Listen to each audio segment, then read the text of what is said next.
কি রে ফেলু ভাই, কি হয়েছে তোর? তুই যে আর আগের মতো ক্লাসে গান টান বলিস না।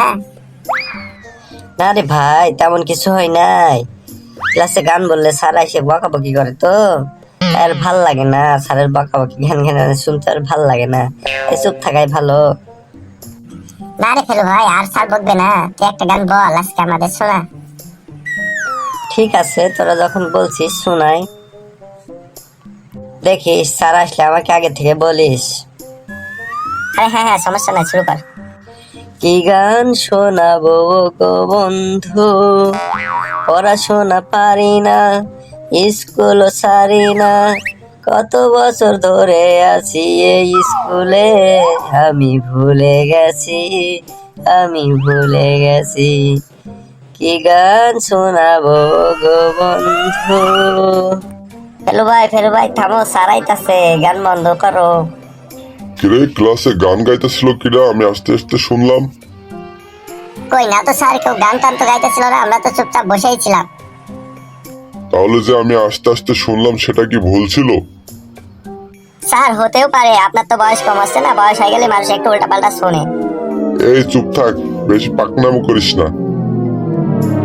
হ্যালো ভাই, দাঁড়া। আজকে প্রশ্ন ধরবো ঝটপট, উত্তর দিবি চটপট। জি স্যার বলেন স্যার, প্রশ্ন ধরেন। এই ফেলু বল, মায়ের মতো কেউ হয় না, এটা সৃজনশীল ভাবে উত্তর দে। জি স্যার, মা এমন এক সত্তা, সকালে ঘুম ভাঙান, দুপুরে খাওয়ান, বিকেলে বকা দেন, আর রাত্রে আদর করেন।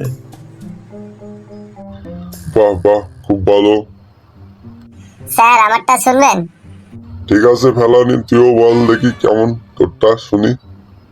স্যার, মা মানে সকালে ঘুম ভাঙার শব্দ, দুপুরে রান্নার ঘ্রাণ, বিকেলে দুধের কাপ দেন, আর রাত্রে আদর করে ঘুম পাড়াইয়া দেন।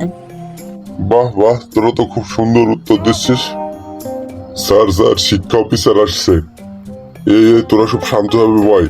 শিক্ষা অফিসার আসার পর যা যা প্রশ্ন করবে সঠিক সঠিক উত্তর দিবি, ঠিক আছে? ঠিক আছে স্যার, একদম ভুল ভাবে সঠিক উত্তর দেব। বাচ্চারা, তোমরা সবাই কেমন আছো?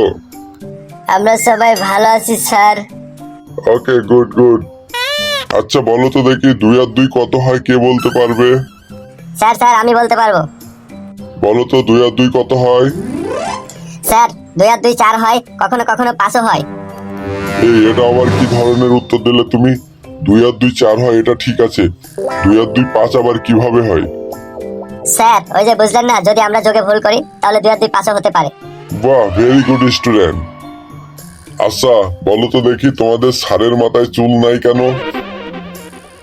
এটা তো খুবই সহজ উত্তর স্যার। আমাদের স্যার অনেক পড়াশোনা করেছে, পড়াশোনা করতে করতে তার মাথা গরম হয়ে গিয়েছিল, আর মাথা গরম হয়ে সব চুল উঠে গেছে।